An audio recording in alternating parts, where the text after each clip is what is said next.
Hello Internet, welcome to NerdChat. It has taken me far too long, but it is time to finally wrap up Nightwing Year One.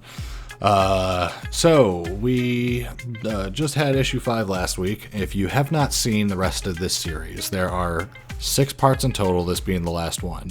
So if you are new to my channel, you have not seen this before, I recommend going and checking out the rest of the playlist before you watch this last video. But this is a story, if you just want to recap. This is about Nightwing finding his path to become Nightwing after being fired as Robin. So this is the last part of his year of trying to discover how to become a superhero on his own. So this starts with Leslie Tompkins trying to cut through Bruce's armor to treat his wounds, but it's pretty tough to get through. Bruce keeps trying to contact Robin, but Leslie puts Bruce under to treat him. Dick and Jason are still on top of the train. Jason asks, "You have a motorcycle, right?" Dick says that he does, but this is more fun. When Jason says that they could ride inside of the train cars, Dick explains that he's a part of a new world now. Jason now lives in as Robin. So outside the law, outside society, there are drawbacks, but there are perks too. Like, for instance, they didn't have to pay for this ride. Jason asks if this is all some big joke to Dick, because he seems to be very humorous about the whole situation that they're in. And while he didn't admit it, Dick acts like he is to hide how worried he truly is underneath. Nightwing says to Robin that he tries to be happy in his work, and that in the meantime he knows Alfred can take care of himself. Nightwing's still wondering where Bruce found this kid and decides to ask him. Jason says that he was caught trying to steal the tires of the Batmobile, which Dick finds pretty hilarious. Once their stop comes up, they have to make an emergency jump to a nearby roof. Dick lands and rolls gracefully while Jason kind of trips and fumbles. Dick says, "Hush, little wing, we're the stealthy ones, remember?" And Dick calls Jason Little Wing a lot, and it's my favorite. So now with Alfred still looking like Two-Face, Croc is trying to torture him, and what he thinks is Two-Face, and he tries to burn Alfred's face with a cigar, but it's all rubber mask, so he keeps claiming like he can take it, so he's not feeling any pain yet, but that's not going to last forever. Sooner or later, they're going to either realize it's a mask or they're going to smell the burning rubber. So Croc leaves the room to go see a shipment of cocaine has just arrived, along with a rocket launcher. Quick cut to Batgirl, who is arriving at Dr. Tompkins' place. She's still trying to talk to Bruce, but he's out cold. Leslie explains that Bruce said something about the waterfront, so that has to be enough for her to go on for now, and she heads out. Nightwing and Robin finally arrive where they think Alfred is being kept, but when they find a man tied to a chair, they sneak in.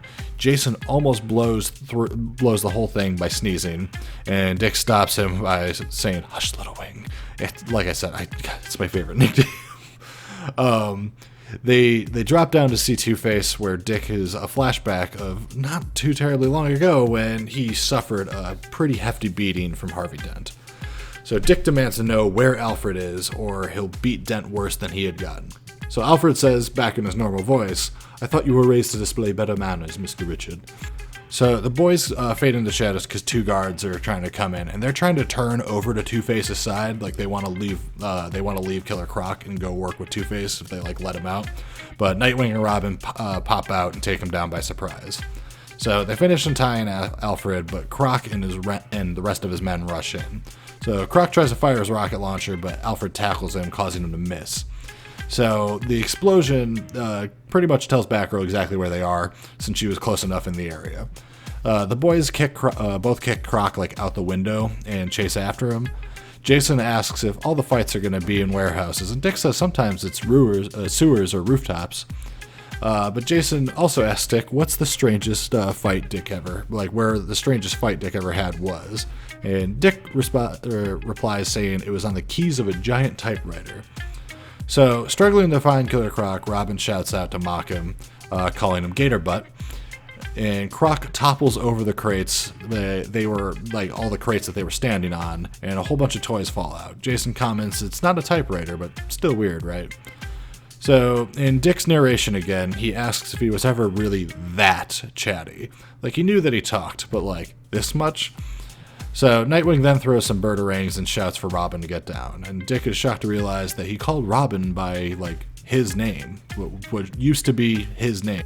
So Croc lives up what's probably a pretty heavy crate by the way he's groaning, but Batgirl comes in launching her motorcycle at Croc. Turns out the crate was full of tractors, and after a bit of cleanup, Bruce wants everyone back for the debriefing now that the whole combat is done and everyone's safe. So Jason steals a car for him and Alfred to ride back in, and then Dick says that he'll hitch a ride with Batgirl. But Dick doesn't actually go. So this is when he actually records the message that we've been seeing in this narration this whole time. He says there comes a time when every son has to leave the nest and take wing for the first time. And he's just as committed to his crusade the night that he swore the oath. And that Bruce was the best father he could under the difficult circumstances. So when Batgirl hands Bruce this recording, she tells him that he's going to need Nightwing someday, really need him. She doesn't know when, but he will. Lastly, with Dick, and back in his hotel room, he's packing up when Jason comes to the door with a briefcase. Dick feels he's really ready to pass on the torch, pass the mantle of Robin onto this new protege. And he opens the case to see a more classic Nightwing costume, the one that we see him appear in for the first time in Teen Titans. So it was made by Alfred. Alfred left him a nice note saying that his costume it could use a little bit of an improvement. And the last page that we see is Nightwing suited up fighting alongside the other Titans.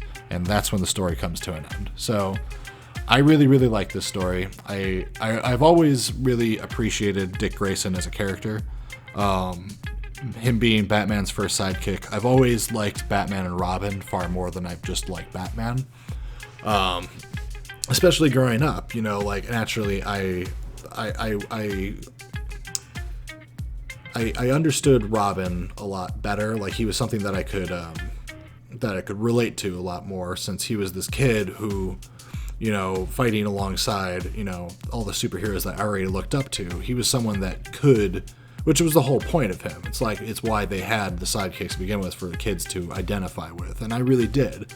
And I've always really liked Robin. And there's not really a Robin I don't like. Whether it's Jason's time as Robin was pretty short, but it's still important. Tim, I've always adored, but Dick is the best of them all. And seeing his transition to Nightwing, showing that it's okay to grow up, but it's okay to have fun doing it, has always been something important and hopeful to me, I guess. So that's the story. I hope that you guys enjoyed it. In the comments, so in the description below, there will be a few things. One, there's a link to my Discord. If you want to talk to me, recommend other stories that you'd like for me to cover, you can talk to me there, and I'll be open to suggestions. And also, I will link the Comixology link to this series if you guys want to pick it up, because I can cover absolutely everything. And I do want people to support the comic itself, but I want to be able to at least open people's eyes up to some more comic book stories you may not notice or be able to see, in movies, TV shows, whatever, for those of us who don't read as many comics. So, but other than that, there'll be some other videos up on the screen. The story coming out after this is Superman and Batman, Public Enemies, or World's Finest. There's a movie about it, and I think I'm getting the titles confused. But it's a story about Superman and Batman going on the run from the law while President Luthor is putting out a bounty for them. So hopefully you stick around for that, and then there'll be plenty more stuff coming after that. But other than that, thank you for coming, thank you for listening, and thank you for watching. I'll talk to you all soon. Goodbye.